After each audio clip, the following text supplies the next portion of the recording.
Namaskaram to everyone.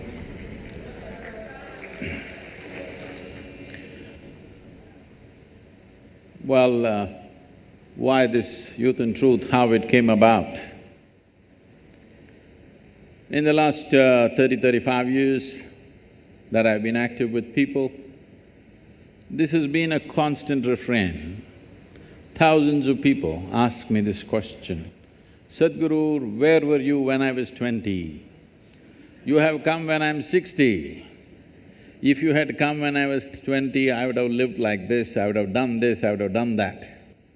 I've been hearing this continuously, so I decided we'll step out and meet all those people who are below 25 in this country and also outside. That's why this Youth and Truth. This effort is… See, what we call as life essentially is a combination of certain amount of time and a certain amount of energy.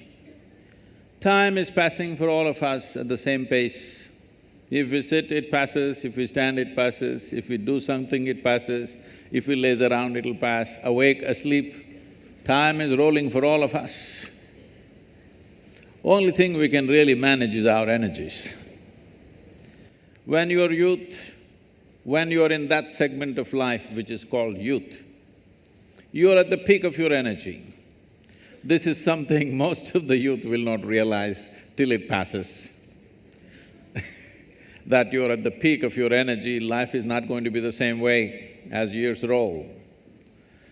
So when this energy is at its peak, which is the only manageable part of our life, time is not manageable, it just rolls. This is the only manageable part of our life when it is raging at its peak.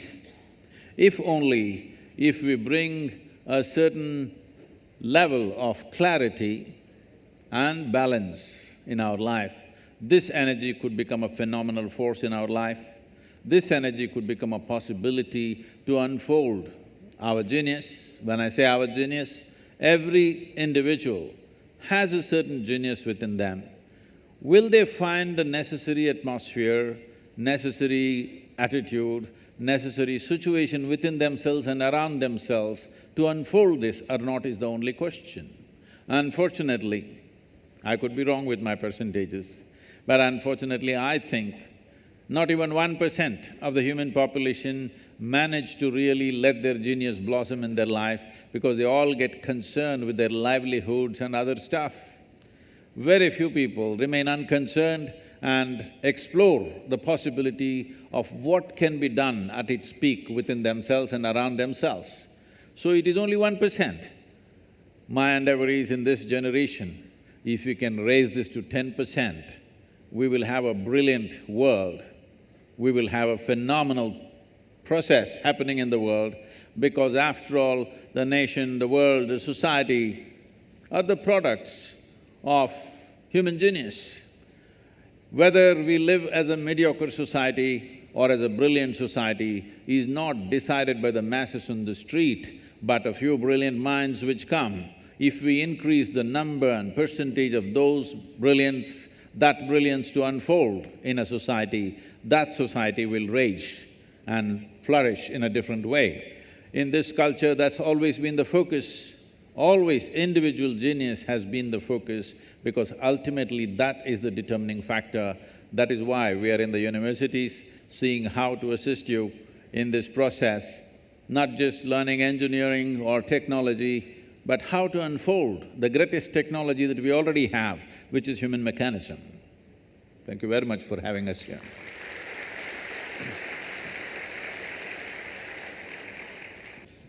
Good evening, everybody. I welcome you all here to the Youth and Truth program at IIT Bombay. First of all, I would like to thank Mohit Chauhan sir for his splendid performance. He has infused so much energy in the audience here. A round of applause for him. I would also like to thank ISHA Samskriti and Sounds of ISHA for their amazing display of raw talent. It has been mesmerizing. My name is Syed Saklin. I'm a PhD student, first year chemical engineering.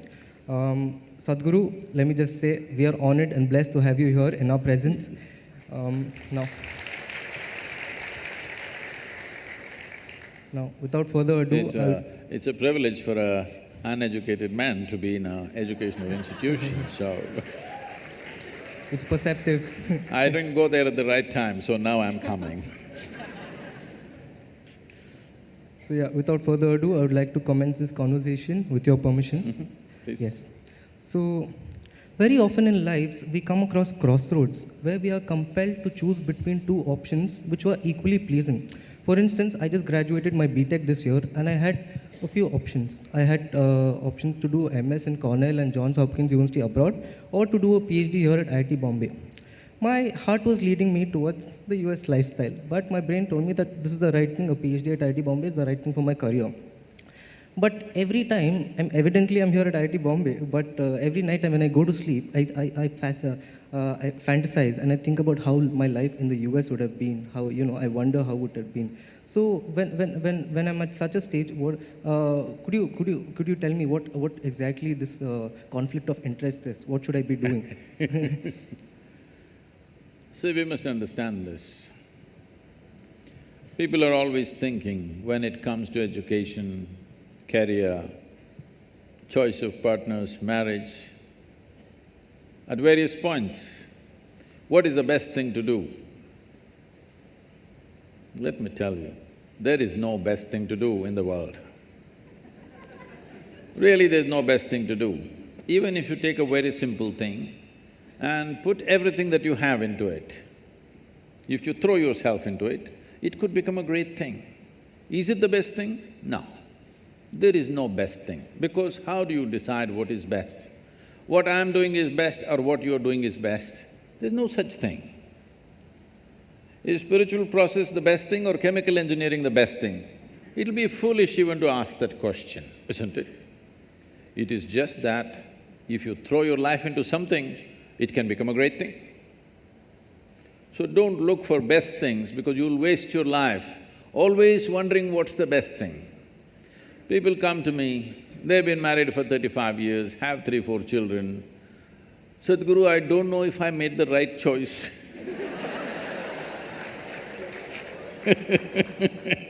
I said, well, it looks like you've not been thinking, you've been acting 4 children. So, till the end of your life, you can go on thinking, what is the best thing, what is the best thing? There is no best thing. Whatever we put our heart and soul into and do it, it's a great thing. It may be a simple thing in somebody else's eyes, but in our experience, it's a great thing, and that's what we should do.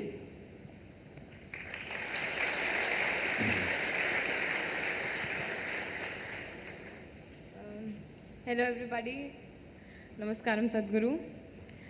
My name is Hiya and I am a first year student here studying in the aerospace department. Being a college student, we live in dorms and hostels and we are surrounded by people day in and day out. And with people comes opinions and ideas.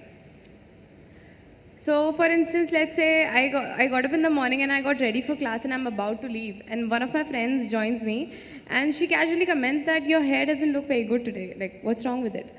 So some of us are of the type that we will rush back to our rooms and just fix it somehow, that might even mean that we are late for class. But let's say I didn't even do that, but that thing would keep going in my mind, like throughout. I would be in the class but I'll be thinking about my hair. So, it is others' opinions and ideas have a very deep effect, although it varies from person to person, the amount of effect it has. But how do we take the good out of it and still not lose our individuality and uniqueness in the process? Now, in this world, more money, probably 10 times or even 100 times more money is being spent on hair products than on the brain products. So it looks like a whole lot of people don't care what is inside, they only care what is outside. So, for those people who are in a certain state of their life where they need to intensely focus on something, very intensely, where they need undivided attention to achieve what they want to achieve, normally we shave their heads, so that they don't have to stand in front of the mirror every day. See, I don't have to stand in front of the mirror, every day I look the same. So I don't have to check how am I looking today. So when you're focused on something else, certain things get less significance. How we look, is it important? Yes, it is. To some extent, it is important in our lives. But right now, you're not going to walk the ramp, you're going to the class, okay? So all you have to do is bundle up your hair, tie it up on top of your head so that they can't see your hair, they can just see the knot and they can see the size of your head, that's a good thing. It is not that one should not be concerned about their appearance, of course it matters, but where does it matter, where does it not matter is something we have to decide. If it matters too much everywhere, I've seen people about 27 times in a minute, they if you're adjusting your hair half the time in your life, what the hell are you going to do of any significance? I'm not saying you should not have hair, I'm not saying you should not keep it well, but if you are so concerned about your appearance, obviously you're a bit empty inside. There's some more stuff within you. You wouldn't be so concerned about your appearance.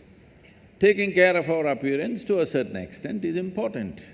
Well, if you're going into the films or you're a model or something, you have to take care of it much more, maybe. But for an engineer, if you're presentable, it's fine, huh? And so, it doesn't end at the appearances. It's about the general opinions of life and about ourselves. Let's say anything about us that they have, that people have, they somehow Whatever affect kind of us. opinions. Maybe behavioral traits, like somebody tells me, you speak very loudly, maybe. You speak very loudly all the time, why do you do that? Maybe, I mean, it hasn't happened with me, I'm just giving an example. So, how do we take… like, I was it's a about very to tell you casual your trousers are comment. torn, but I didn't tell you. There was a time when I lived in denims, nothing but denims, okay? Only Levi's. And because of motorcycling and all kinds of things, they would get torn. We had to get it from United States, otherwise they were locally not available in 60s.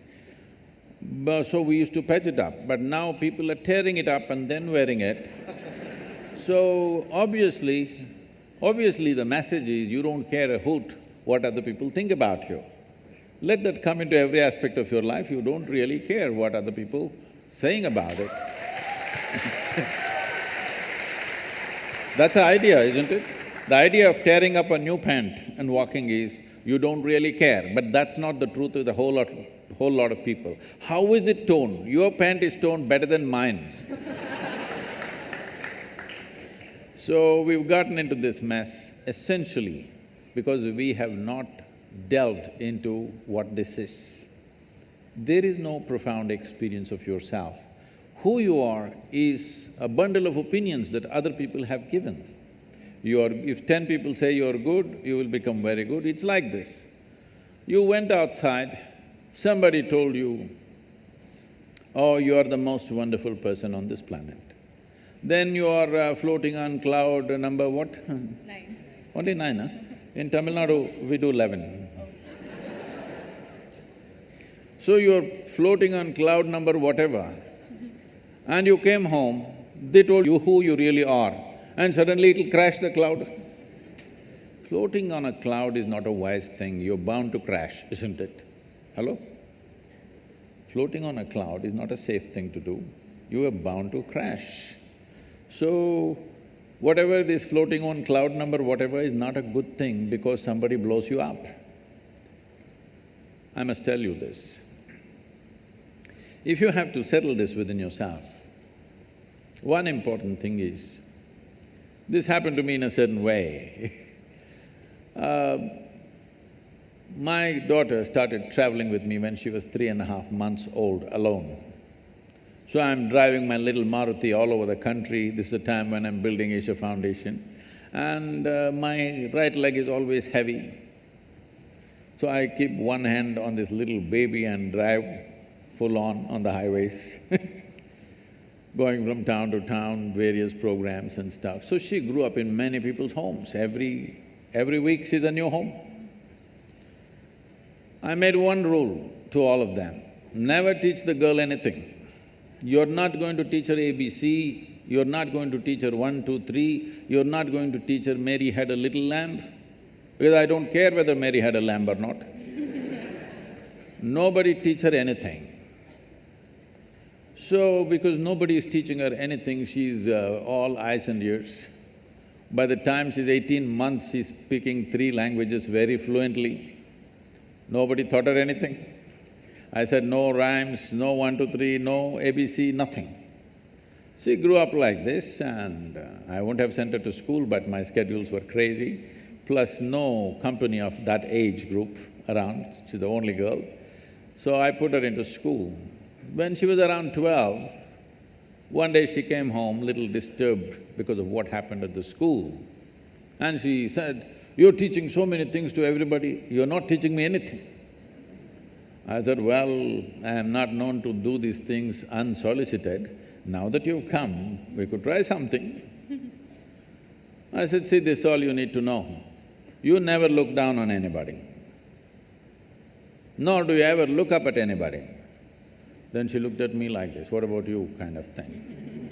I said, see, if you look up to me, you will miss me completely. If you look up to me, what will you do? You will take my picture and nail it into the wall. You will miss who I am. The value of who I am will be completely missed if you look up to me. You have to just look at me for what I am, for everything that I do, not look up to me. If you look up to me, you know, nailing is all that'll happen. So this is a simple thing, never look down on anybody, never look up to anybody. As simple as it sounds, this means you have no judgment in your head as to what is good, what is bad, what is high, what is low, what is virtue, what is sin. You're willing to look at life just for what it is. If you see life simply for what it is, you will effortlessly navigate through life. All these things will not even be an issue in your life.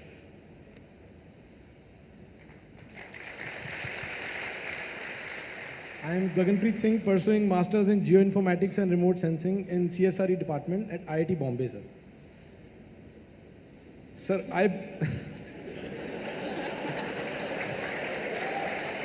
yeah, mugged up. I'm sure this guy's popular out here, huh? Sadhguru, I belong to land of 5 rivers, and now wherever I go there, for all the able people I see, everyone dreams of going to land of maple leaf right now, that we call it Canada. And when I interact with them, they have the one motive, we'll go there, we will earn in dollars and send back and adopt one of the village, build roads, all hospitals, schools. What is harm in it? Then I see soldiers, farmers, social activists, teachers who are working at grassroots level. So if I get opportunity, because in IIT we will get some good opportunity to go abroad and earn Canadian dollars or work here, and whatever we can contribute in the tax, that is quite minuscule as compared to the funding which we get from abroad. Which route should I take? Oh. See, India is an ancient culture. An ancient culture means there are many benefits because there is immense wisdom and there is also a heap of bullshit. To sift through this bull and get to the wisdom takes some effort. The 5 rivers are in a pathetic state. Yes. And the land has been ripped through completely. So naturally people want to go elsewhere and do the same, to another continent.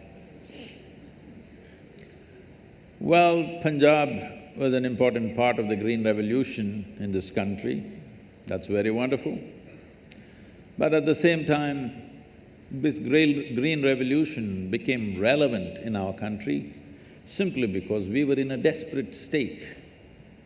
We had every 3 to 4 years bad famines where sometimes millions of people died in the last century. But the last famine we have had is probably 1962 or 3. After that, we have not had a famine, we have had droughts, bad agricultural years, but no famines, no mass deaths at least. So it's fantastic. But these were desperate measures what we took because to beat that situation. So we exploited the land in a certain way, which is not healthy long-term, but we did it because it was kind of emergency for the nation. So now, should I go abroad and send Canadian dollars? I'm not saying you should not go abroad. If you think you're going to learn something better there, acquire some more skills, then you can gather here. If there are possibilities, or even if you're going to work there, but don't think in terms of you'll earn dollars, then come back and build your village. That's a long shot. Actually, what we need in this country is not necessarily dollars. What we need in this country is a corruption-free, clear, focused and dedicated people. That's what we're missing.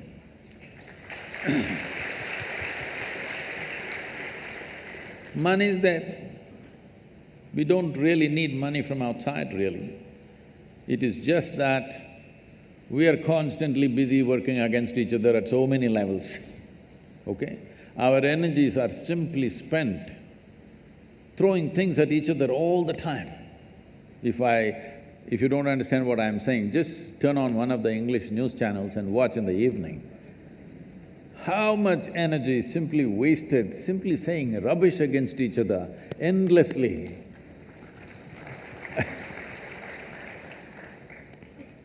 And slowly we are losing all sense of civilization in this argument. We think we are debating. No, we are just shouting abuses at each other and think we are debating. A debate means to explore, to use two brains instead of one to explore something. That is a debate.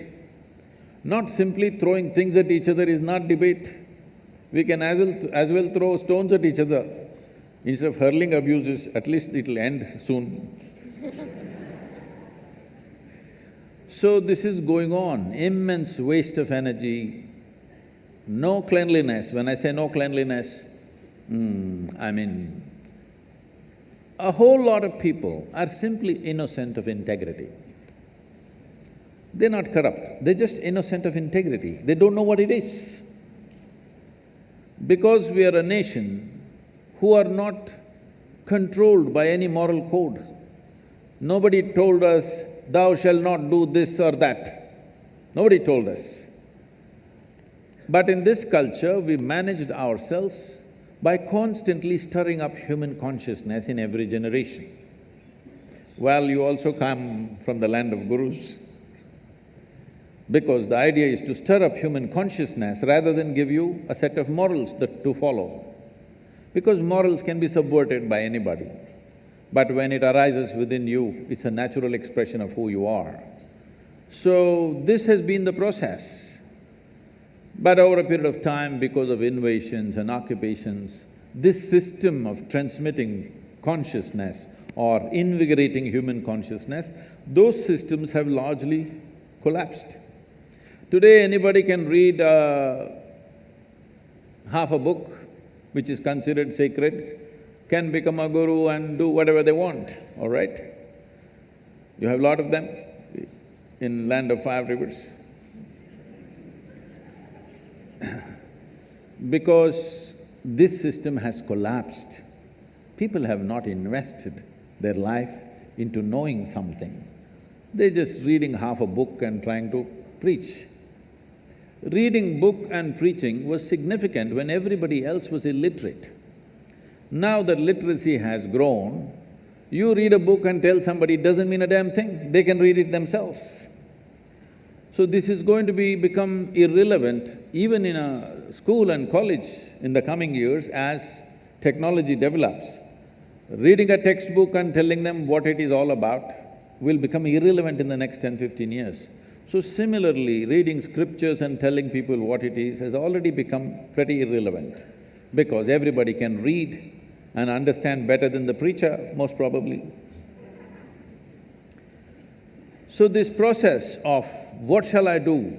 Should I go there and send dollars? If you are going there to pursue something, it is fine. If you think there is some form of skill or education or knowledge or even a profession which is not available here, you want to go there, it is fine.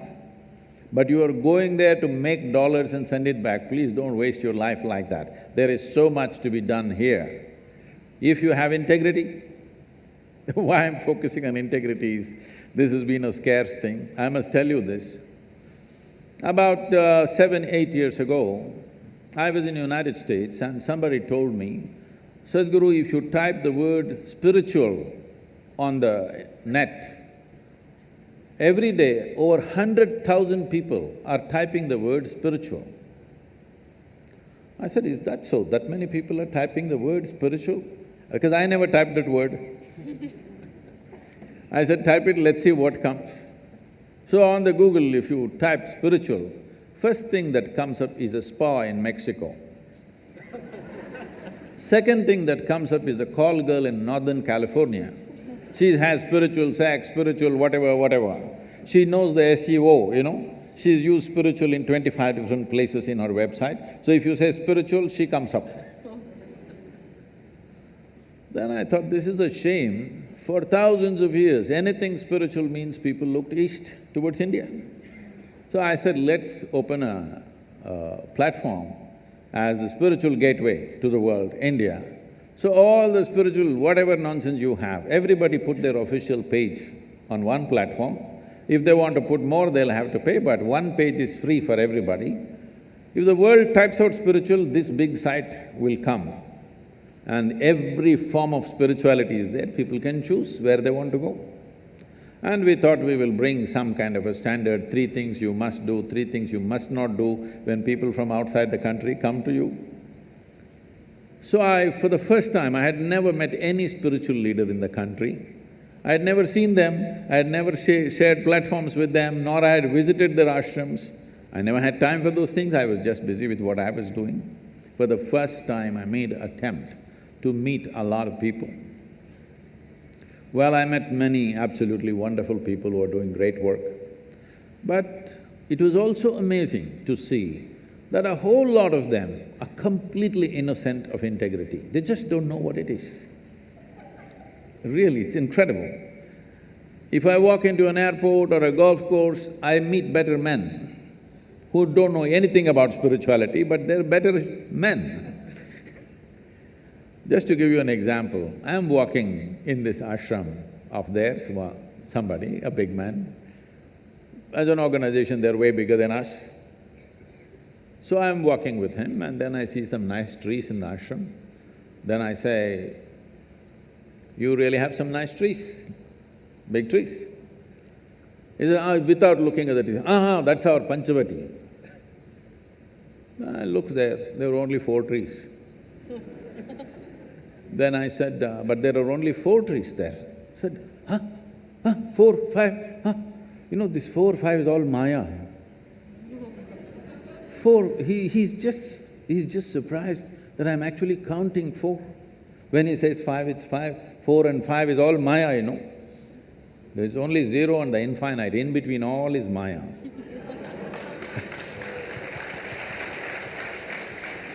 So, whether it is politics or any profession, including spirituality, unfortunately, one ingredient that is really weak in India right now is integrity. If you think you have integrity, please stay in India. We don't want one more to escape. I will say. Sadhguru, I spend lots of time on my phone, ridiculous amounts of time. It helps me with my notes, it keeps me updated with my calendar and connected with the entire world. But the more we depend on it, the more it replaces our menial tasks. Now, technological advances are so steep and rapid that it is predicted that one day humanity will pass through a time period called singularity. It is that time period when machines will be intelligent enough to devise machines which are more intelligent than them. And this will happen recursively. So my question here is, do you think that these technological advances which are happening will ultimately cause mankind's doom? Not necessarily. See, you must understand, 100 years ago, how many things we had to do with our body, and today how many things we have to do with our body has come down 10,000%. What do you think? At least. Because everything had to be done using human muscle. Now, if you press a switch, everything will happen. You have seen in all those period movies, two guys will be standing next to a Maharaja and doing the fan. See, all those guys hanging there. Like this, so many things. Every time something new came, people felt threatened. Who are doing that panka job, they felt threatened, their jobs will go away. Of course, they found something else now. Nobody is doing panka anymore. Like this, you don't have to worry, you will find something else to do. It is uncanny that you ask this question, because in the last 1 year, I've been invited to various international conferences to speak about artificial intelligence. I said, why me? I'm a natural intelligence, why are you…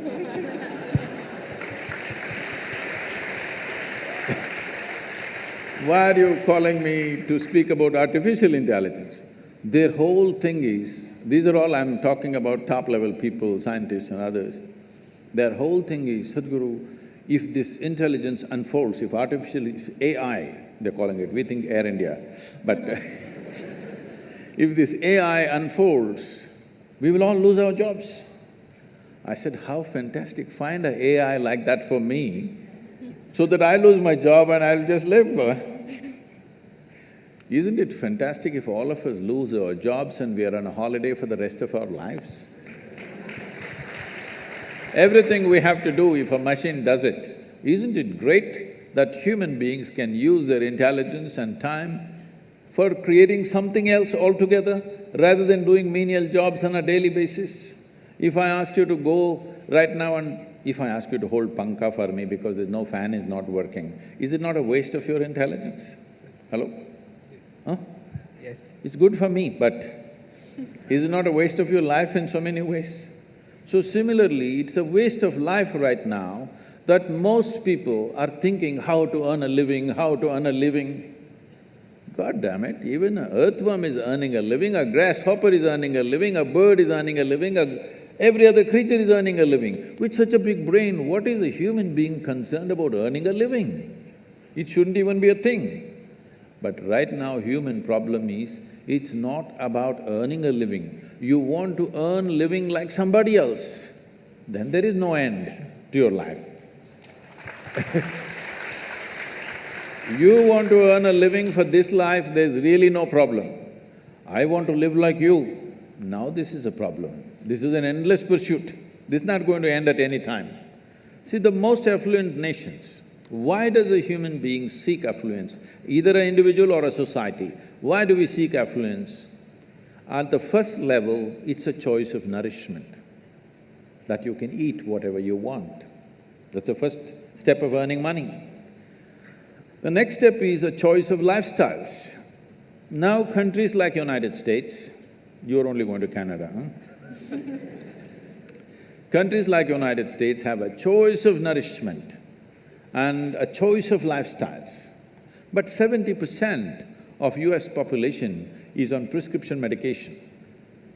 With such a choice of nourishment and lifestyles, they should have at least, if not the most conscious and wonderful, at least been the healthiest population on the planet, isn't it so?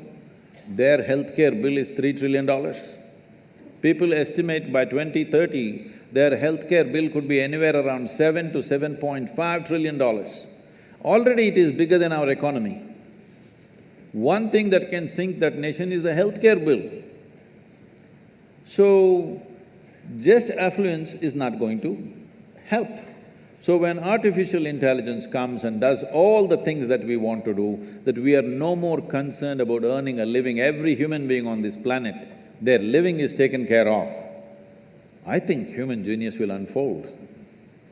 It's a tremendous possibility. Of course, fools who don't know what to do with themselves, they'll bum around, they'll get drunk, they'll get drugged, they'll lie here and there, but a whole lot of humanity will come to terms with it and fire up in a different way. I think it's great times. We don't really have to worry about your phone.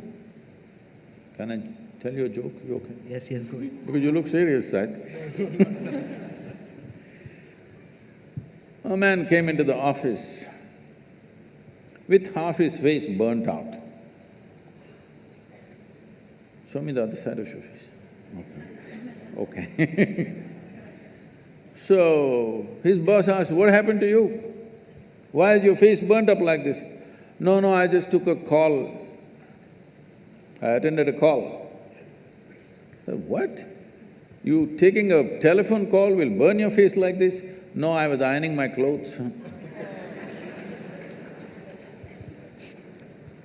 Phone rang. So, right now the problem is not technology. Technology is a tremendous enabler. I remember the time when I was building this foundation, like once in a fortnight or so, I have a telephone call day. When I stop somewhere on the highway, that blue-colored tin box, metal box, you've seen them? STD, local, international, whatever is written on that. So I get into those things and start making hundreds of calls. But today, if I just tell my phone, it calls. Oh, I'm glad technology is advancing, life has become so much easier and better, but some people don't know how to use it, they're always stuck to it. Many people are getting killed using the phones. So many people are getting killed. So the problem is not of technology, the problem is of compulsiveness.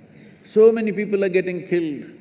See, it is still unfortunate there are so many children and people dying because of malnourishment. We have the highest malnourished population in the world.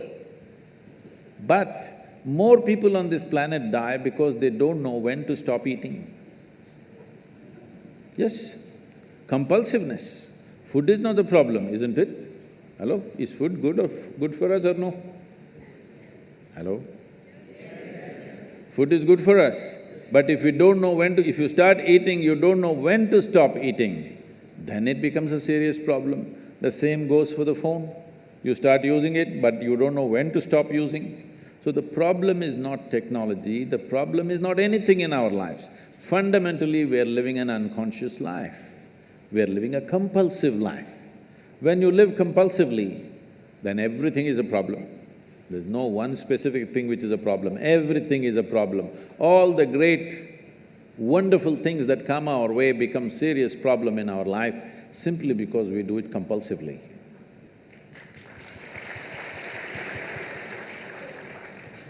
Sir, in the Indian society, when something goes wrong, for let's say someone is not well, so there are three types of people. Ones who go to the hospital, then there are the ones who rush to the temples, and then there are the third ones who rush to the astrologers. So we are actually taught from the beginning that inanimate objects and things around us have the power to control our lives. For example, for example, my mother, when 2 to 3 years back, told me to wear a ring which had a gemstone. I still have it on because, of course, because that's what mom has said. So You need to take it off, otherwise the boys will think…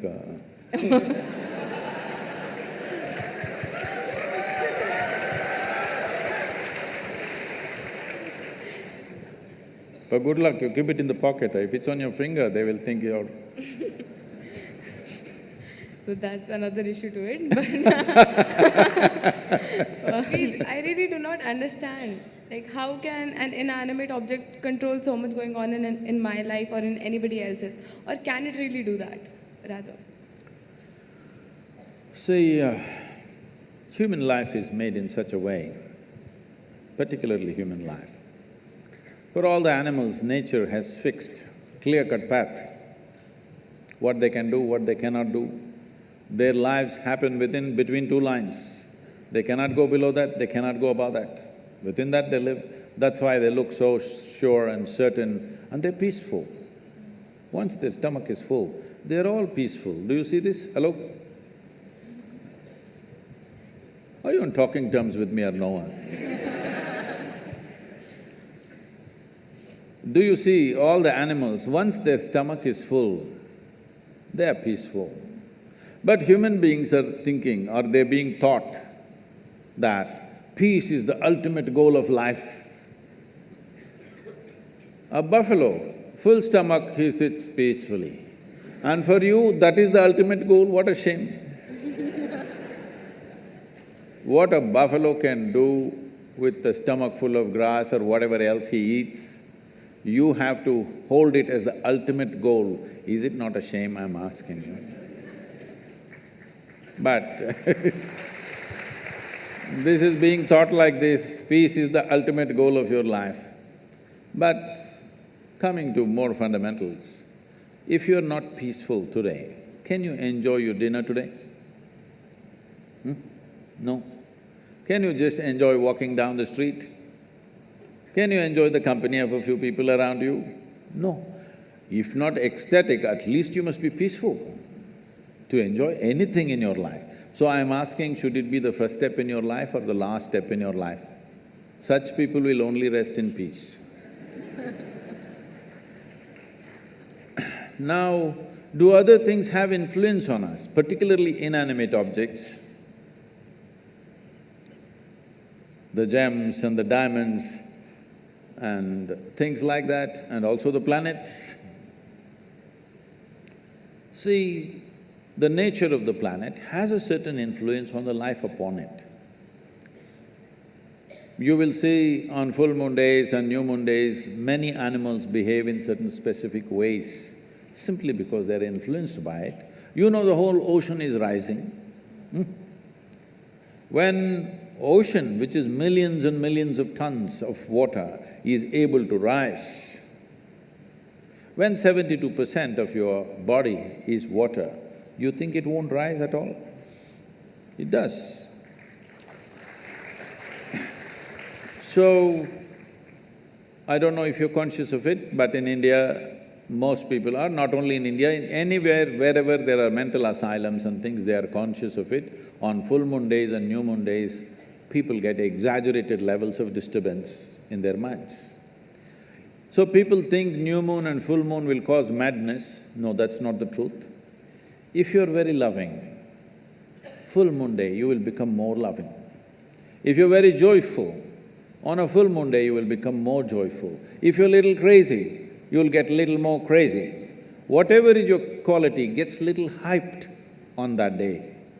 So those who are romantic, they want full moon day. Those who want to meditate, they want full moon day. Those who are a little mad, they don't want full moon day. Essentially, it's hyping things up a little bit. Of course, today there is another kind of textbook science which is going on, which doesn't observe anything except what happens in the laboratory. These people are going on saying, this is all rubbish, this, that. No, if you pay attention to your own body, you will know, without looking up, without looking at the calendar, you will know when is full moon day, when is new moon day, by yourself, simply if you pay sufficient attention to your own system, because it's visible in your system. Certain behavior is there. But with a human being, the problem is, or people seeing it a problem, any possibility, if you do not explore that possibility, in your eyes, it looks like a problem. What is a problem is always a possibility, isn't it? You don't like it? No, if you're not willing to say yes, no, something, you can at least say, what is a problem is always a possibility or no? What is a possibility? If you do not explore it, if you do not realize what is the possibility, it seems like a problem to you. So, do inanimate things have impact on you? Yes, if you allow it, because this is the human predicament that who you are is not determined by nature, it is left open for you.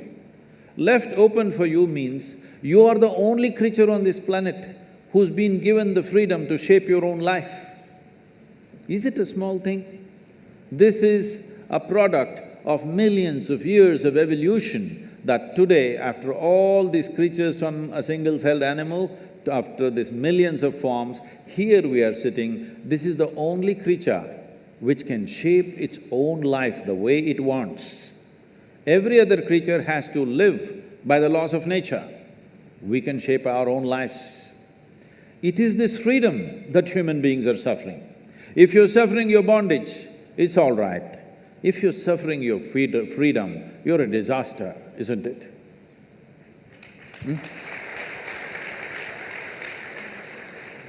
You're suffering your bondages, you're chained to something, you're suffering that, understandable. But you're suffering because you're free. Most human beings are suffering because they're free. They're always trying to bind themselves to something or somebody all the time because freedom scares them. Because freedom is a pathless path. Freedom is an open terrain, there's no fixed line.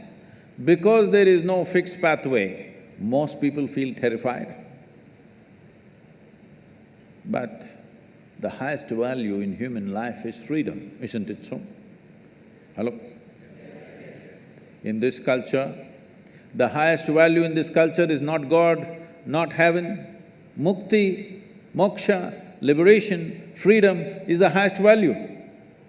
Established that no matter what you do, you must seek mukti. You can do whatever you do with your life, but all that process should be towards your liberation. You must be moving towards higher and higher levels of freedom on a daily basis. Otherwise, your life is not worth it because you're getting entangled with the process of life. Even if you go to heaven, it's an entanglement. See, I'm sure before you joined IIT, you're still keeping Bombay, right? I see. Before you joined IIT, when you have written your whatever entrance tests and stuff, only thing is somehow I want to get in, because it's like heaven, entering heaven. No matter what, I want to get in, that's the only thing I want. After you get in, see how many problems.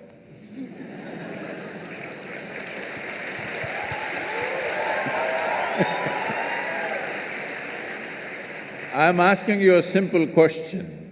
Being on this planet, do you have any proof that you are not already in heaven and making a mess out of it? Huh? Do you have any proof? Suppose you took off from the solar system and looked down at the solar system, whatever these 12, 14 planets and satellites and works.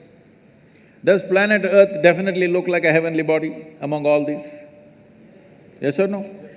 So you're already on heaven and making a mess out of it, and now you want to go to another heaven. Yes, like he wants to go to Canada.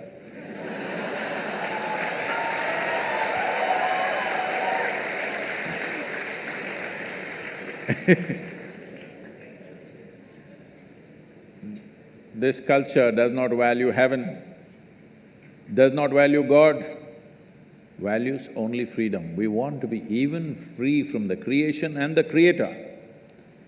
Mukti, moksha is the ultimate value because this is not a philosophical value, this is not a religious value, this is something every life is longing for.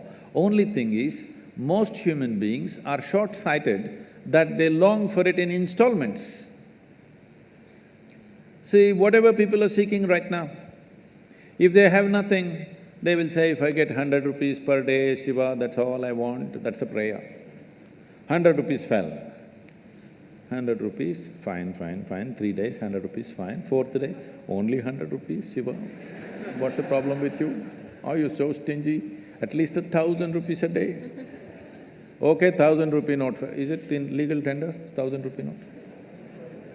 Huh? No, okay, 2,000 rupees fell. I don't want to get into trouble with that. Where is 1,000 rupees falling for Sadhguru? Where does he have? No, 2,000 rupees fell. You asked for 1,000, 2,000 fell. Wonderful Shiva, fantastic. After 10 days, only 2,000 rupees. It doesn't matter how much it falls, something more, isn't it? This is not about money. People think it's about money. People think it's about wealth, power, pleasure, love, knowledge. No, these are all different currencies. Essentially, you're looking for expansion because you feel suffocated. If we keep you in the same place for too long, you feel suffocated, you want expansion, you want to be something more all the time. Yes or no? Always something more. If I make you the king of this planet, not just Canada, if I make you the king of this planet, will you settle with fulfillment? No, you will look at the other planets, you will look at the new galaxies. So there is something within a human being which wants to expand limitlessly. That means it wants to be free, nothing else. Looking at this carefully, observing the nature of the life within, that it wants to expand in a limitless way, the only thing it is longing for is to become boundless. That means it's seeking freedom. That is why in this culture we established the highest value is mukti or moksha, which means liberation or freedom, not heaven, because heaven is just another place, maybe little better accommodations, but same trouble after some time, isn't it?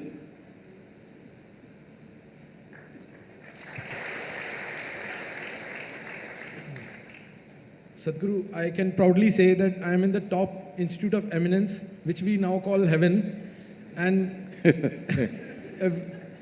every student who has come here has burnt himself inside out to come to this place, and that can be said about each and every institute in India. And after coming to this heaven also, our days and nights are same, working very hard to achieve the so-called aim. I want to know, but still, our careers are not assured. We don't know about our career, and we don't know whether our luxurious life of our dreams, whether we will ever achieve. Now, when we say about the other aspect, seeing the politicians, most of them, and rich criminals, most of them, at least almost fifth pass, not more than that, but they and their dependents, all having a assured career. But they don't go to Canada, they go to London. Yeah. They go to London, yeah. And citizenship of London is assured, and at the same time, they are having best of luxuries. So my point is, education and working day and night hard for it, is it worth for this society where we have poorer graduates and richer illiterates? Well, we must understand, literacy is on many different levels. ABC is one kind of literacy. On the street, there is another kind of literacy. In the political sphere, another kind of literacy. In the business world, another kind of literacy. So literacy is not just ABCD. That's a very simplistic way of looking at it. Somebody may not know ABC, but he is very literate with something else. And above all, you come to an Indian Institute of Technology, not for a luxurious life, because of thirst for knowledge, to know, to become competent, to be able to create something, to be able to create something in the world which has not been done till now. Not to somehow amass something at somebody's cost and live somewhere, wherever you think is luxurious.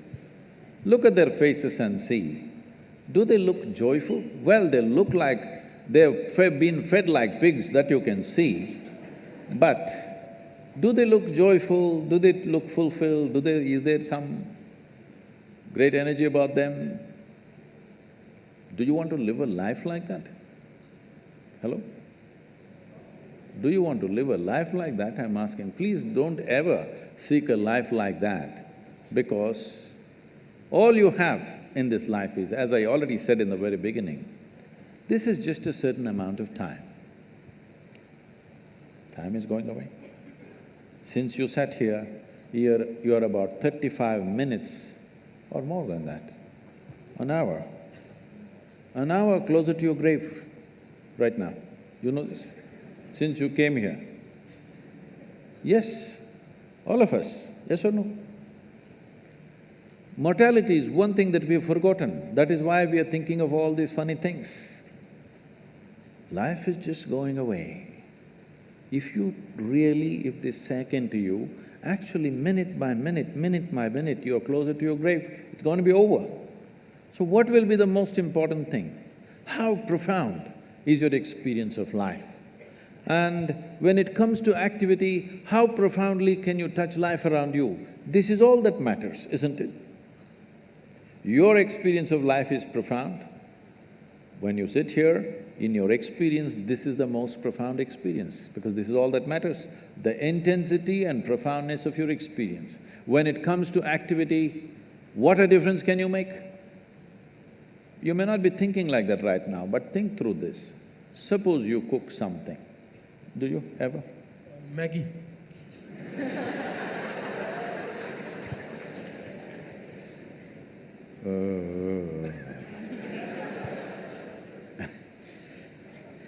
He's on MSG or something, huh?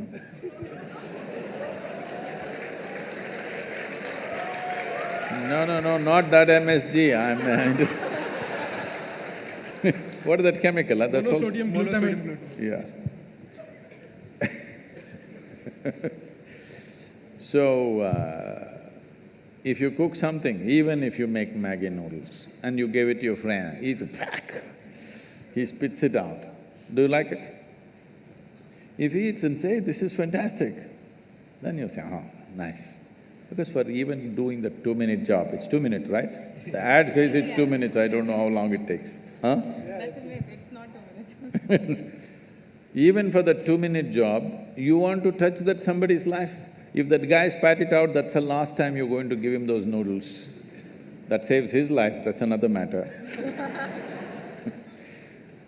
So if you build something, let's say you built a hall, people look at this and say, "Oh my God, terrible," and nobody wants to come into this hall. You want to build such a hall? No, you want people to come and say, "Wow." Yes? You want to write a book that nobody reads? Huh? No? You want to make a movie that nobody wants to see? No. You want people to see and walk out with tears in their eyes? Yes or no? When you do something, you must understand this. Human activity is meaningful only in some way we touch another life. How many lives is the question? You heard of Richard Bach? No? As a generation, you never read Richard Bach? Nobody? Oh, I'm surprised. In our generation, there was nobody who did not read Richard Bach. Please look him up.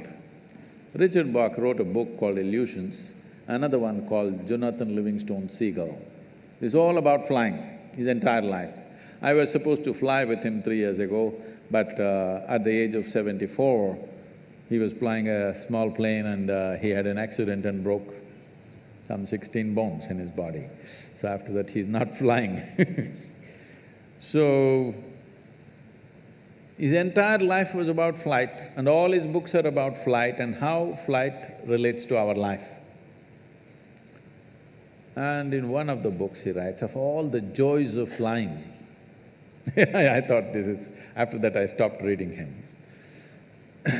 Of all the joys of flying that he eulogized all his life, he said the greatest joy is when you see another pilot and you roll your wings and he responds rolling his wings, that's the greatest joy.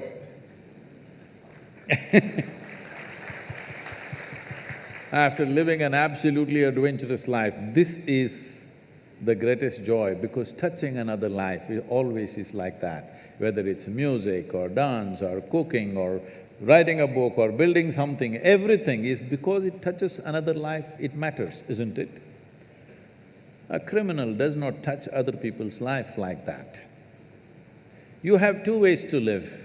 That is, people are joyful because you're here, or people will be joyful because you're gone.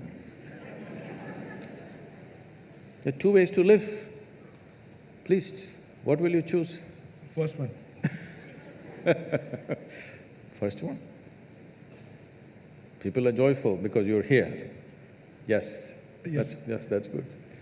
So, about somebody is living better than us, I'm saying you should not even look how somebody is living, because it's a bloody brief life, believe me. Before you know what's happening, it'll be gone. You may not think so right now, you think you have a lot of time on your hands. But if you intensely get involved in something, before you know what is happening, life will be gone. Because it's such a brief life. Have you noticed on a particular day, if you're very intense and joyfully involved in something, 24 hours just pass off like a minute? Is it so? Another day you're a little depressed and looking around at everybody. That day, 24 hours feel like a eon. So time is a very relative experience. Only miserable people will have a long life, because in misery, time stretches itself. But if you're living an intense and exuberant life, poof, it'll be gone. 100 years will be gone like that. Shall I bless you with a long life? No. Even if you live to be 100, it should feel like you lived for 2 days. And that's how it will be. That is how it will be if you focus on creating something worthwhile.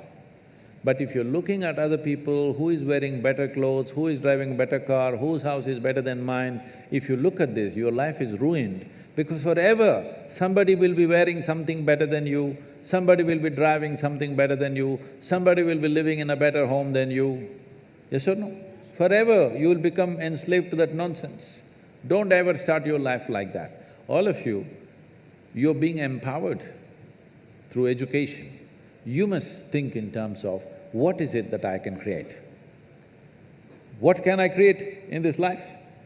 Don't worry about how to earn a living with so much education and this many cerebral cells. You think earning a living is a problem when an earthworm does it?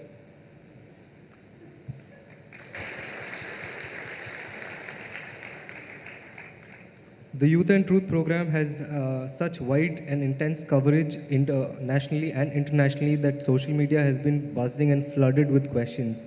We have the difficult job handpicking some of the questions. So, Sadhguru, with your permission, I'd like to convey the questions to you. So, one Pradeep asks, we are often reprimanded for using swear words. It is nowadays used as colloquial slang. What is the big deal with using slang words when I casually use it without intent? See, this happened. A nice Catholic girl got married and went. After 3 days, she called her mother and said, "Mama, I can't be here with this guy. All the time he's using 4-letter words." Then the mother asked, "What kind of 4-letter words is he using?" She said, "He's talking about cook, clean, wash, iron."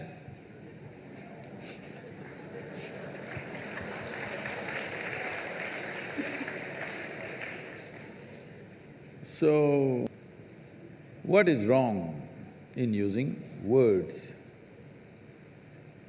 Essentially, what you're calling as swear words is largely today, we have our own swear words, which are very generic to our languages, and some are vulgar, some suggest certain intentions, some refer to our families, and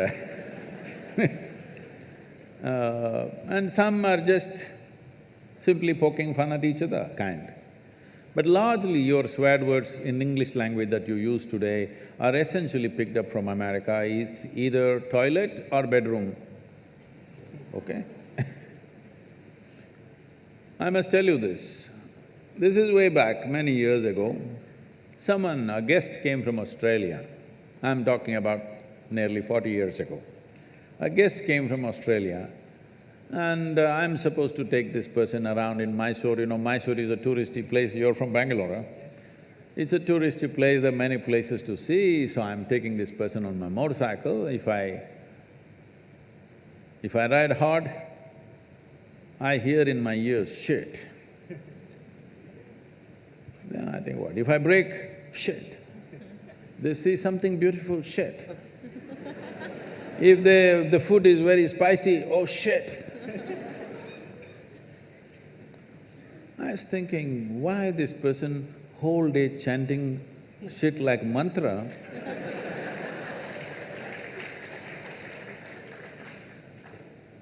I thought maybe constipated, trying to invoke.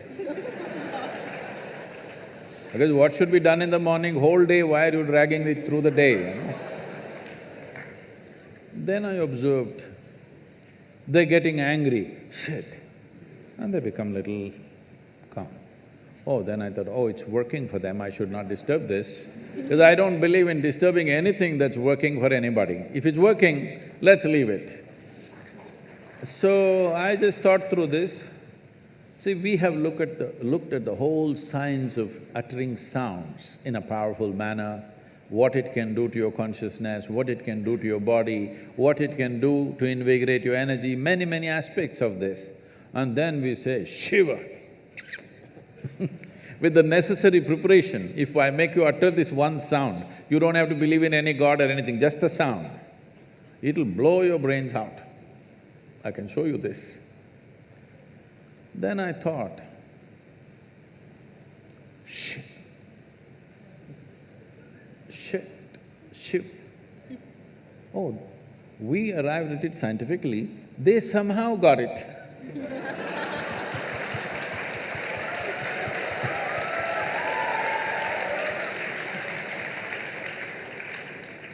Even in Shiva, it is only Shi which is the powerful part, Va is a dampener, so that people don't blow up too much. It's like to balance. Instead of Va, they put T. I thought it's okay, it's working, so why? Because usually when they keep saying too often, the T doesn't come, they say shh. So even me, when I say Shiva, the word doesn't really come out, it's just shi. So I thought it's okay, what does it matter? Then immediately some people got very… this thing, Sadhguru, you are saying Shiva and shit are same? Highest and the lowest? I said, see, this high and low is all your business. But as far as your mind is concerned, in case your vocabulary is stored in an alphabetical order, Shiva and shit are close together.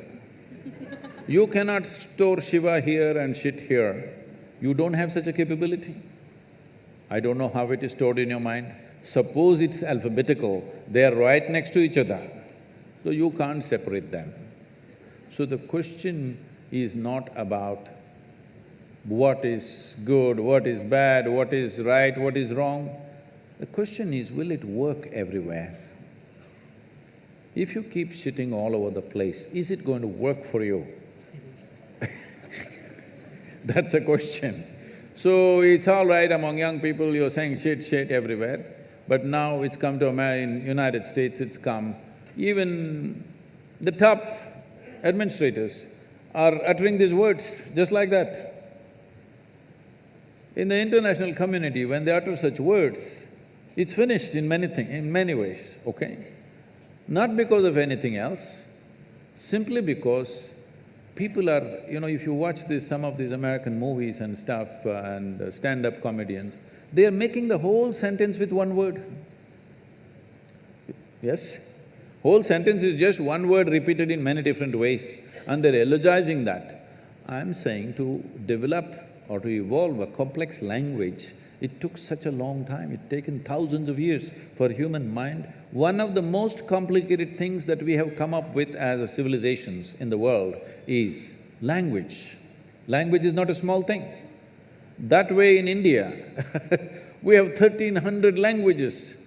How much genius must have been there that right here you speaking Marathi, somebody speaking Telugu, somebody speaking Kannada, somebody speaking Konkani, and for thousands of years, though you lived side by side, you maintained your literature, they maintained theirs, like this they managed. This takes a certain level of genius to develop the language. Now, a language which had hundreds and thousands of words, you want to reduce everything to one word and you think it's a forward step. I'm sorry. Sadhguru, my next question is about the 4 letters. Love is in the air. When Hey, what's happening out here? when people say that they are in love, they think they are in unconditional love. But still, in most of the cases, it's not working. It doesn't lead to happiness. So Sadhguru, when is unconditional love truly possible?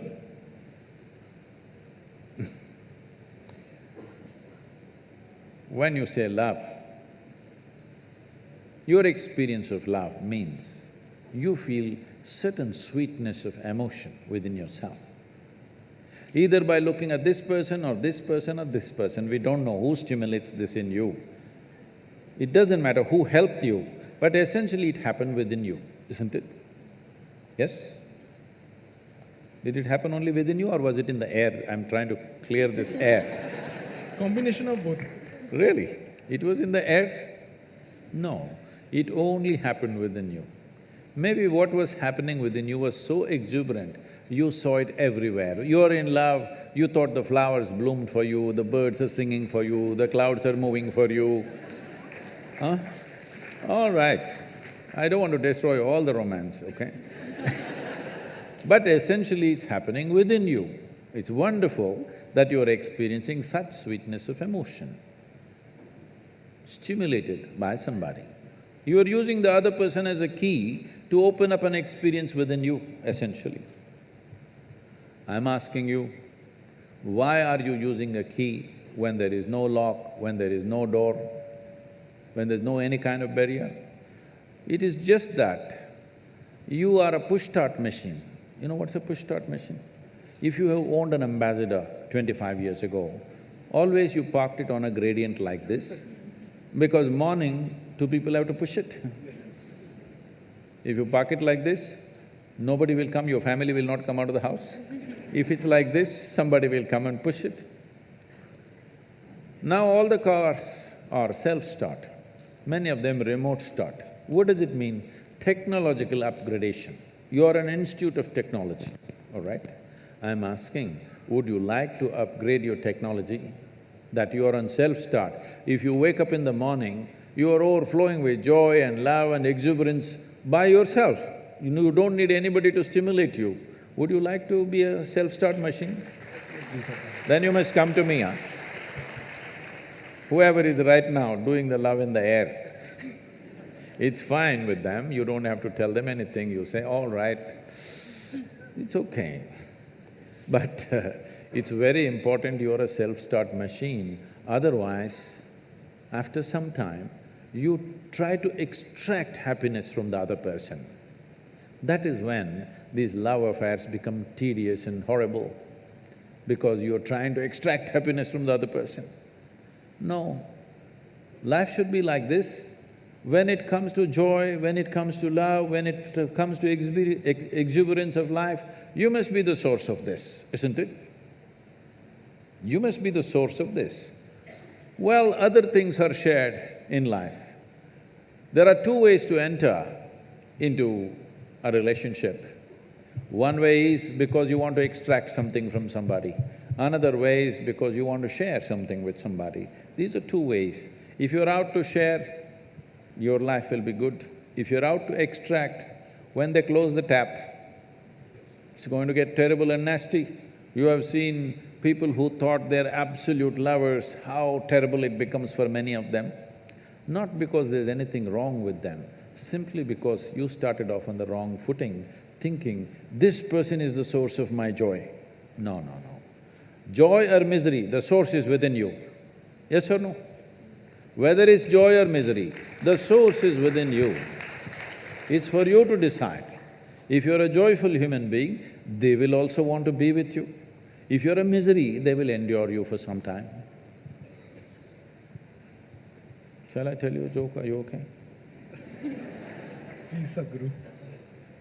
On a certain day, Shankaran Pillai was walking in a park in the evening, sunset time. He saw a young, pretty-looking woman sitting on a stone bench. You know the park benches? He also went and sat down, settled down on the same bench. After some time, he moved little closer. She moved little away. He allowed a few minutes and again moved little closer. She moved little away. Again he moved closer. Now there was nowhere else to go for her because she was at the end of the bench. She pushed him away. Then he waited for 2 minutes, just the sun to get to the right angle. Then he went down on his knees and he said, I love you. I love you like I have never loved anybody in my life. You know, a woman is a fool for love. And the sun was setting. If it was middle of the afternoon, she wouldn't believe a damn thing. Sun was setting, the ambience was right, and she kind of yielded. Nature took over, things happened between them. Then he looked at his watch, it was 8 o'clock in the evening. He got up and he said, I need to go, I need to go. She said, where are you going? You said you love me. He said, my wife is waiting, I need to go. So, I love you for a whole lot of people is like that, you know, open sesame. You want to get something, maybe your needs are physical, psychological, emotional, financial, social, or we don't know what else. You have needs to fulfill.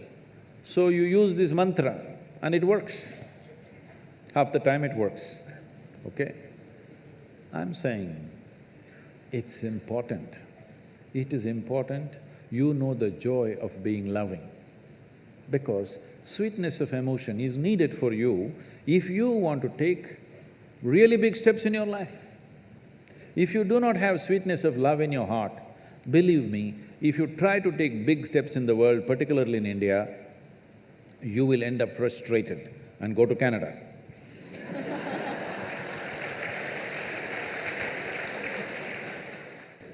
In Canada, you meet only moose in most of the countries, so it's okay. So now I would like to open the forum to the audience so that if they have any questions, they can ask Sadhguru directly. So let's start with the audience questions for now. Sadhguru, namaskaram. Myself, Pratiti Sarkar. I'm a PhD student here in IIT. Sadhguru, every time we have some submission, me and my friends would plan in advance and we would try to stick to it. But somehow, ultimately it happens that we end up finishing it in the very last minute. So before I used to think like why I wasn't starting it early or why I couldn't finish it early. But then I realized that almost everyone around me is doing the same thing and everyone is procrastinating. So my question is then, what's the reason? Why do we knowingly procrastinate? See, the longing that you had when you wanted to get into the institute, you have not maintained that longing. Please sit down, it's okay.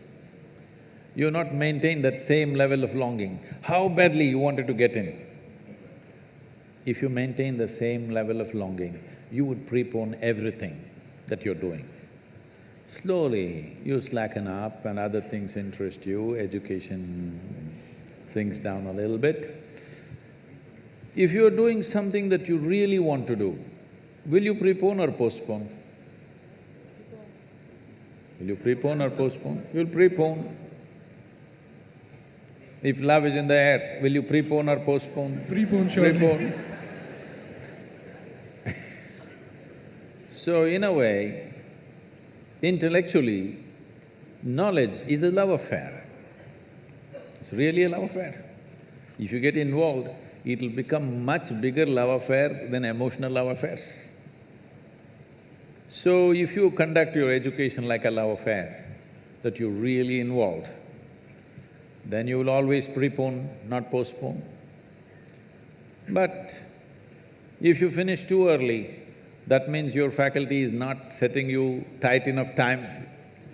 They must set more stringent time, because this is the time of your life where you have to learn how to stretch yourself physically, mentally, in every possible way. Otherwise, life will crack you when you go outside, unless you find a government job for yourself.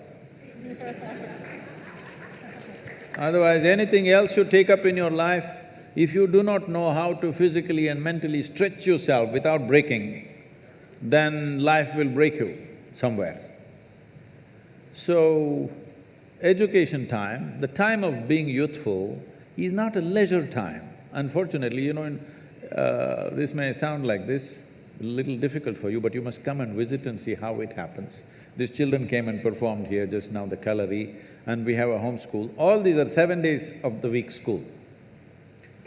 We have planned 4 to 5 days in a month as activity days which the children won't know. Someday, it will be, instead of academics, it'll be some other kind of activity. But those activity days are more intense than the academic days. When you're growing up, when you're young, you should not be thinking about leisure. Unfortunately, this culture from United States has come, what is that, TGF? Thank God it's Friday. So if you're going to enjoy only weekends and weeks, you're going to suffer. That means you're doing something that you have no love for. I'm asking, why the hell are you doing it? Why the hell are you doing something that you don't care for? Because it's your life. Your life is just a certain amount of time. If you're doing something that you don't care for, that means you don't even see that your life is precious, isn't it? I'm asking, is your life precious? If it's precious, you must invest it in what truly matters to you. If you invest it in what truly matters to you, you will always prepone, not postpone. You're also TGIF? Namaskaram, Sadhguru. I'm Lavanya. Thank you for coming to our campus today. Very Little, excited. if you can hold it like this, Like, you've seen Lady Gaga like this. Ah. Is that good? Yeah. So I'm very excited to have you here with us. My question is, when I was growing as a child, both my parents were working, and there were times I was feeling lonely and very miserable.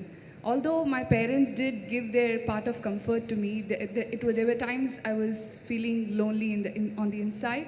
And what can our future parents, or what can we do to our kids to not feel the same way? Thank you. Well, in India, this is the first generation where women have stepped out to work professionally. Otherwise, because we were largely an agricultural community, women worked, but in and around the house.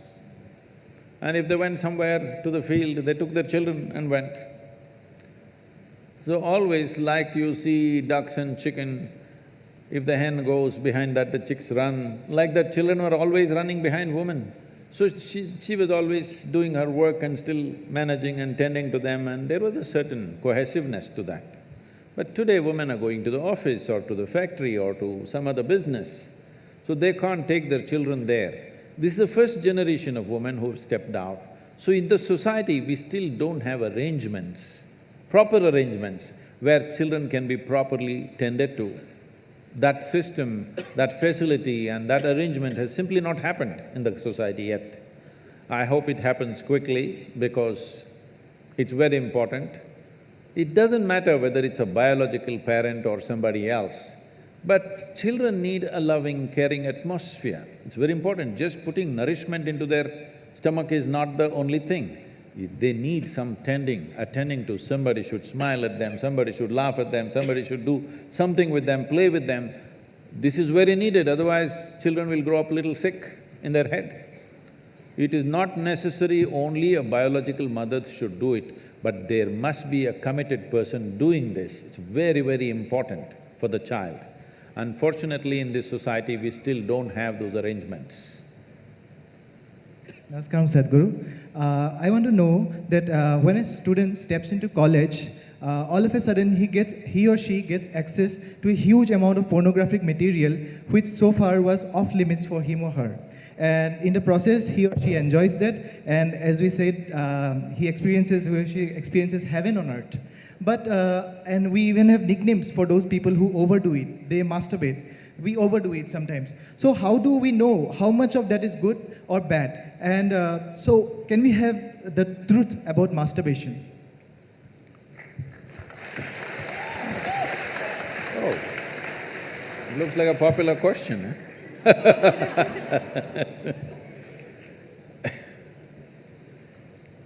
See, we have a biology. We cannot put it under the carpet. It's there. It's best we address it for what it is. But right now the problem in the world is because certain religious institutions in the world took this attitude that the very biology of the human being is wrong, because of this, culture started hiding it under the carpet. Well, in this culture we never had it, but after the British came and left, we became more prudish than the British. But before that, if you look at our temples, all the outside temple art is all pornographic, if that's what you want to call it. But we don't call it pornographic, we are only talking about the various dimensions of human biology. Because we don't see it as wrong, but we see it as the periphery of life. If you stay there only, you will stay on the physical dimension forever, you will not explore anything else. So in the temple, always it's the periphery. You are supposed to look at that and understand it's the periphery of life and try to make an attempt to go deeper, but at the same time not to be in denial of it. Not to glorify it or not to be in denial of it is the most important thing. But in your college, watching these things on the whatever, your internet or whatever, people tell me that somebody told me, I don't know if these percentages are correct. When I was asking, what is the content? I was trying to understand the internet and its content. What is the real content on the internet? They're telling me, you should know, they're telling me 70% of the content on the internet is pornography. Is it so? Is it so? You must be the expert.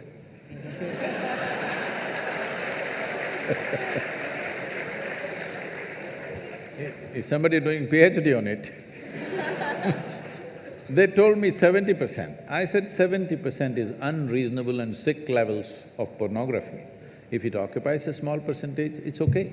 70% of a technological platform which could do millions of things, unfortunately is pornographic. Just biology of life.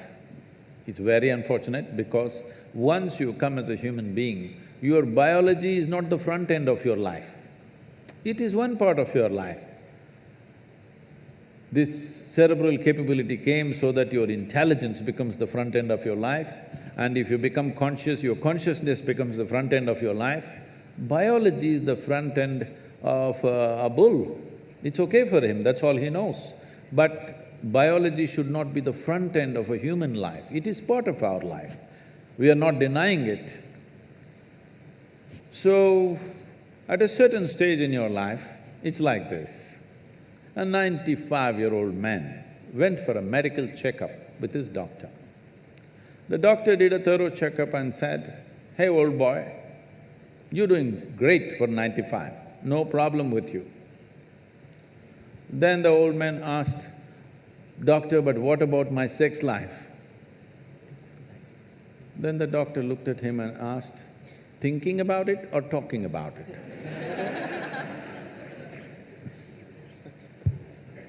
So at different stages of life, there are some times you only think about it and talk about it, there are some times you indulge in it. These are passing phases of life. How much of it is needed for you, you are the best judge. But at the same time, you came here not to explore your biology. At least you should have gone to MSc in biology. You shouldn't be wasting your time in a technological institute exploring biology.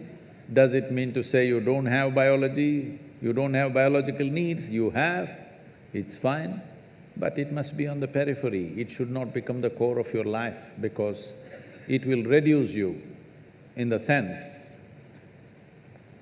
A creature which was purely biological evolved into a place which has an intelligence of its own beyond its biology. See, animal intelligence works for its biology alone. How to get its food, how to get its mate, this is all its entire life is. If human intelligence also functions like that, you are bellying the evolutionary process. You are seeing how to go back, take the evolutionary process backward, not necessary. This does not mean you do not have a body, body has its needs, as there is physical hunger, so there is sexuality.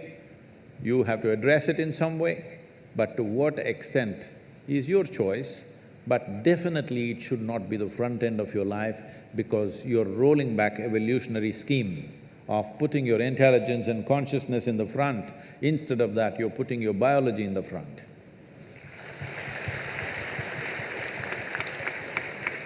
Sadhguru, I've been watching your videos and they have really changed me a lot. So today, sir, Sadhguru, I'm a guitar player and I'm doing engineering. I'm in second year.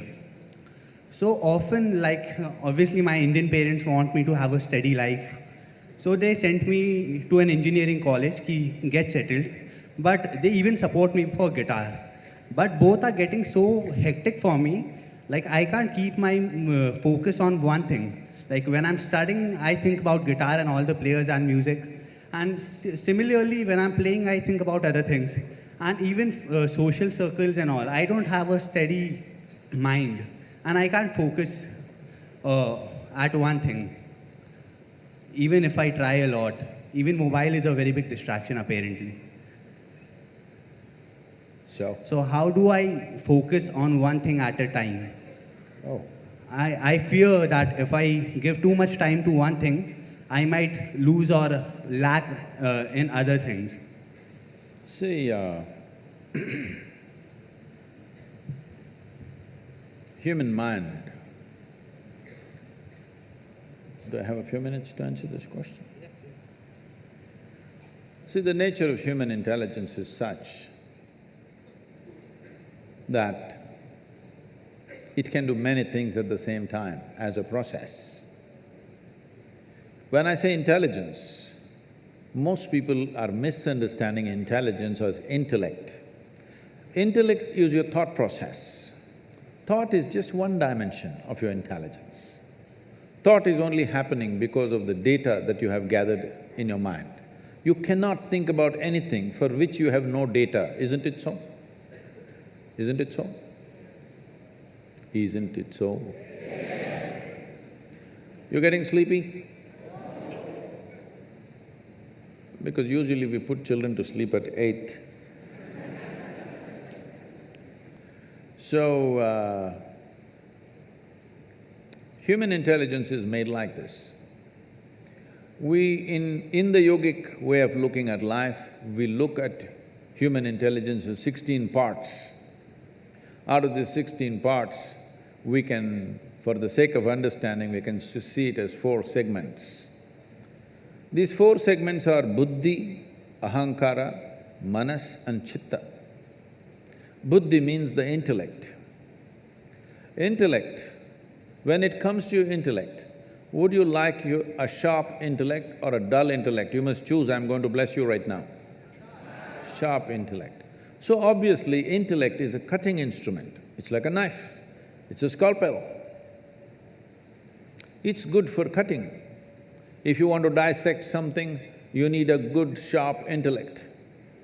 But suppose you want to sew something, all you have is a knife. If you sew with a knife, you know what'll happen?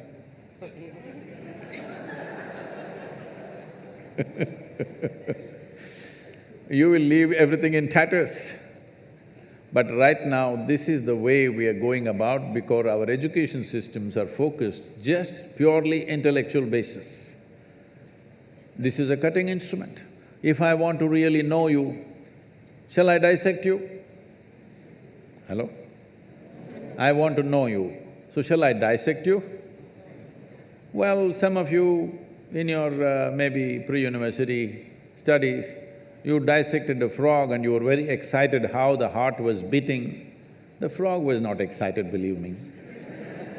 It was looking at you, what's wrong with you? Yes or no? So, intellect is a certain instrument. It is a cutting instrument. It can be used for certain aspects of life. But unfortunately, we are using it all pervasive because other dimensions of intelligence have not even been touched. The next dimension of intelligence is called identity. The next dimension of the mind is called identity or the ahankara. Identity means, depending upon what you're identified with, that's how your intellect will function. This is a knife in the front, this will always try to protect what you're identified with.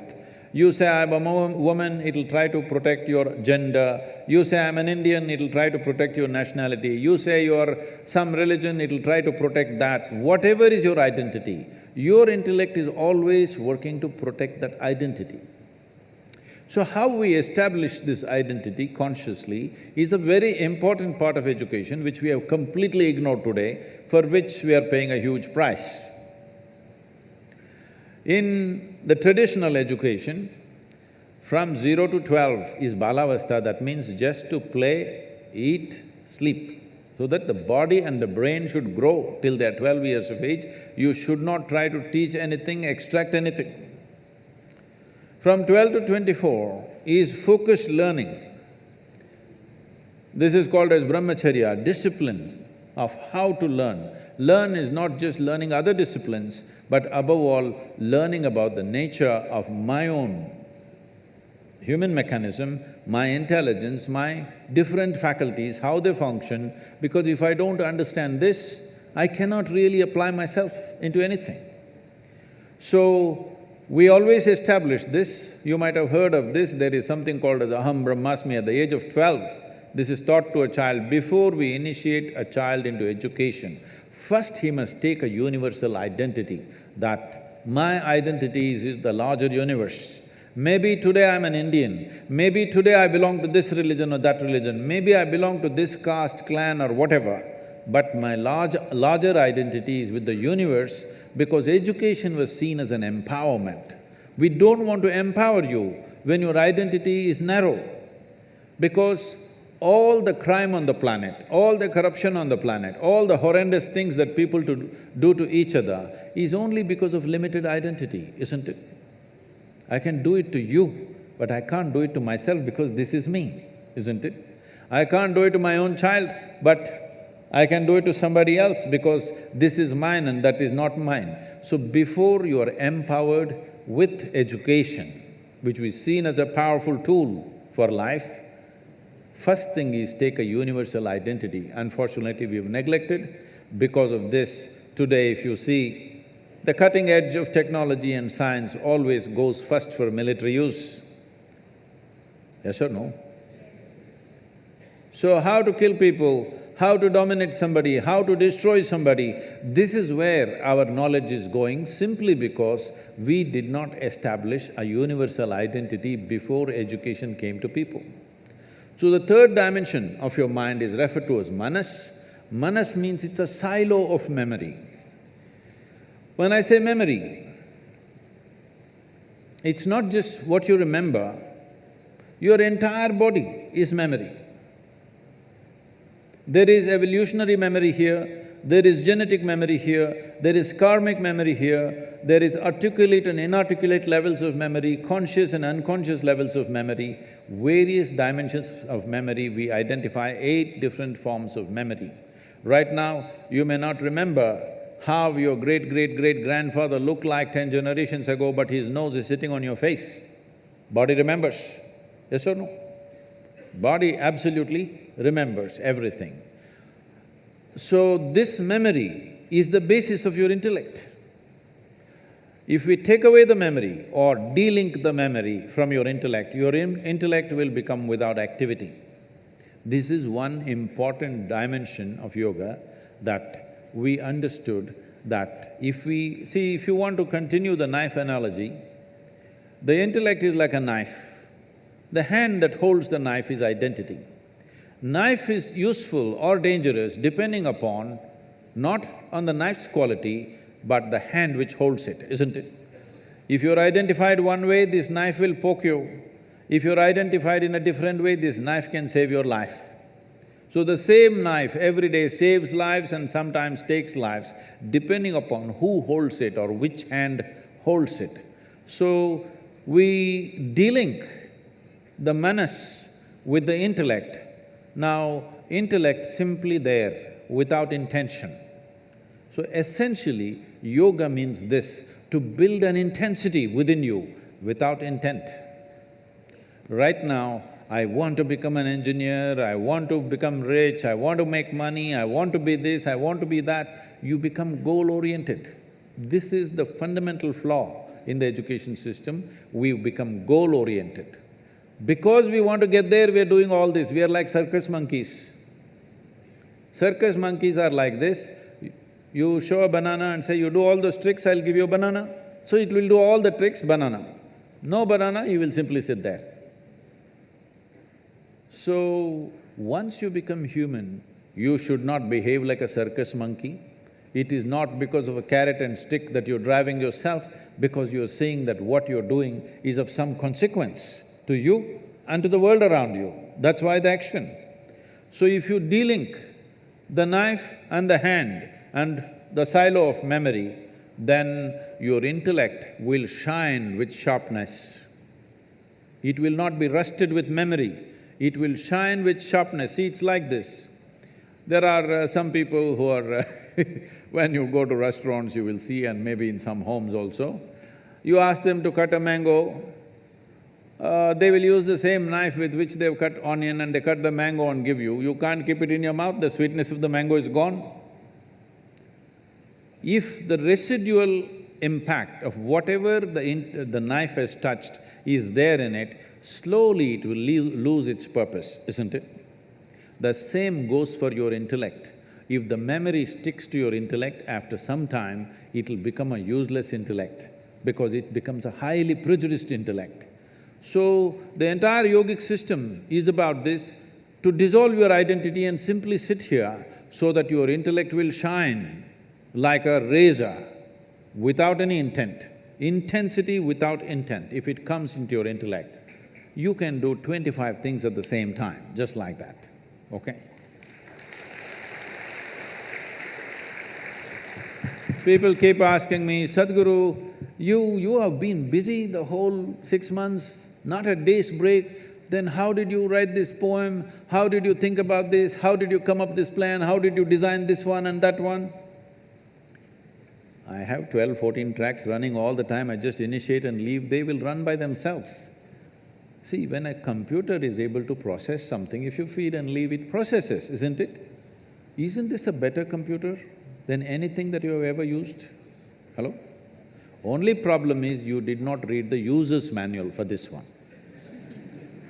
You must read the user's manual. So just listening to videos is no good. We can teach you a simple practice. You start the practice of de-linking the intellect from the memory at least for a few minutes a day, you will see your intellect becomes super competent. I want to ask you that what is logic and why it looks as logical? Means because whenever I start thinking, means it seems that means this is logical and this is logical. But when I do the maths, so there is a ambiguity. So if it is logical, then why it is not coming through the math? Or the second question is how to express means of myself. The feeling which I have don't have words.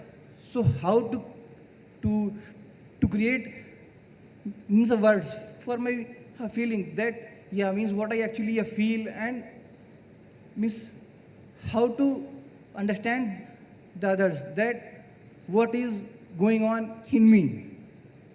Okay. That's it.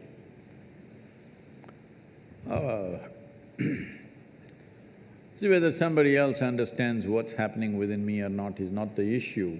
Whether I perceive what's happening within me or not is the main issue. Whether this person understands me or not is his problem. The question is, what's happening within me, is it clear to me? This is the important thing. If it's clear to me, whether I find words for it or not, doesn't matter. About logical and illogical and the mathematic, even the mathematics is only logical to a certain point. That is why they came up with calculus. It's quite illogical. Yes or no?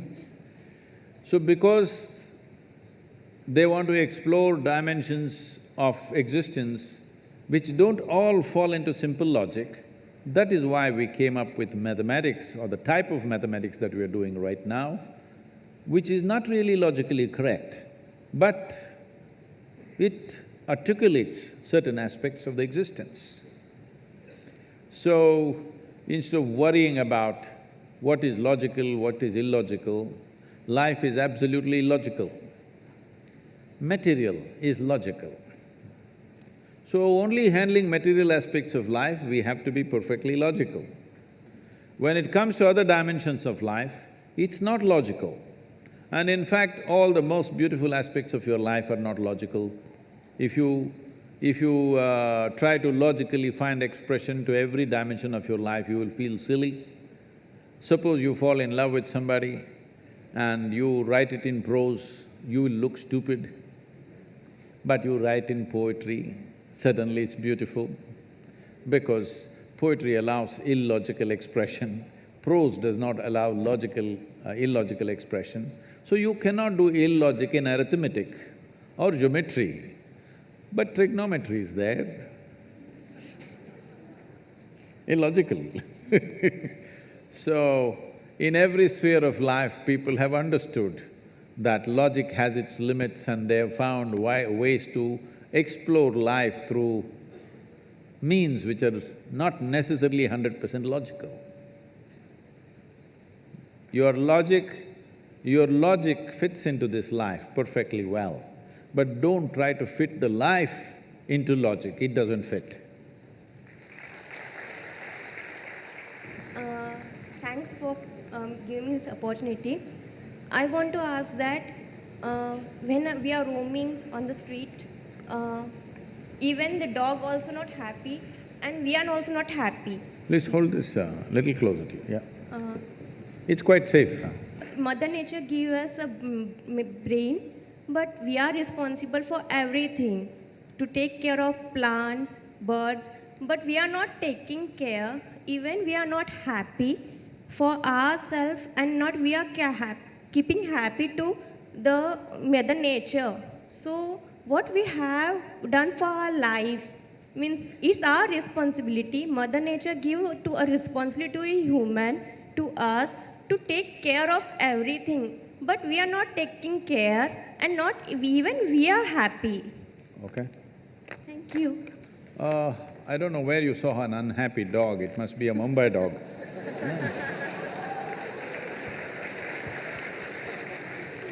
Huh?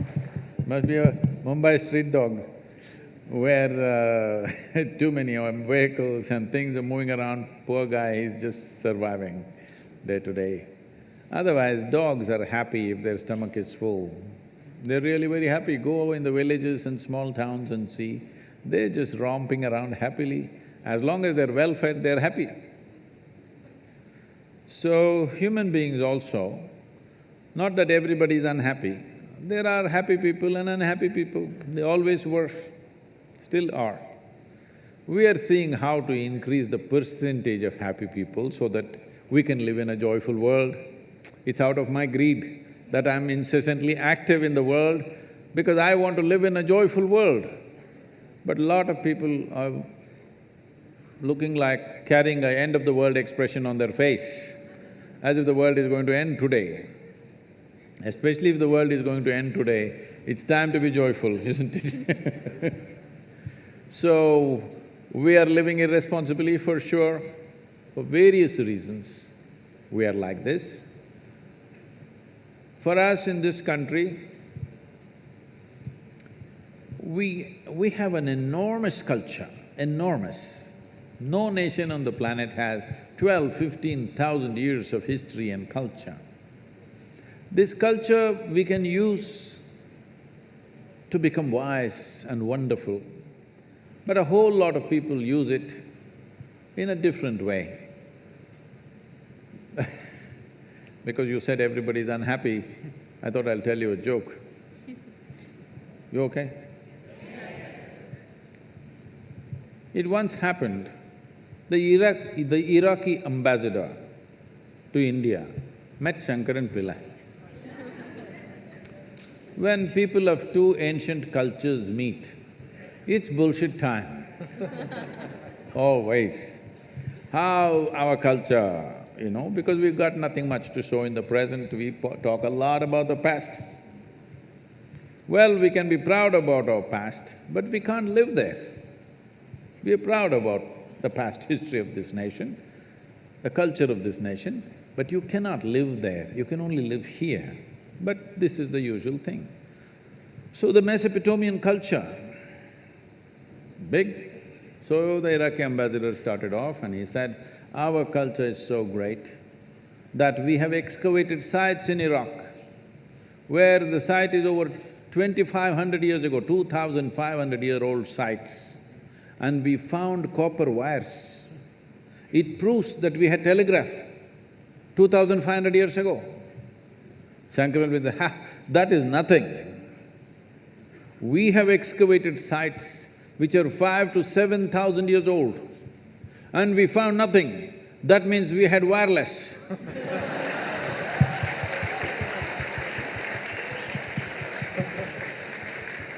Because we are engaged in debates like this, we are not taking care of many immediate things that we need to take care of, how to keep our street clean, how to keep our city clean, how to see that everybody is fed well. We are not taking care of this because we are little in the wireless state. Thank you very much.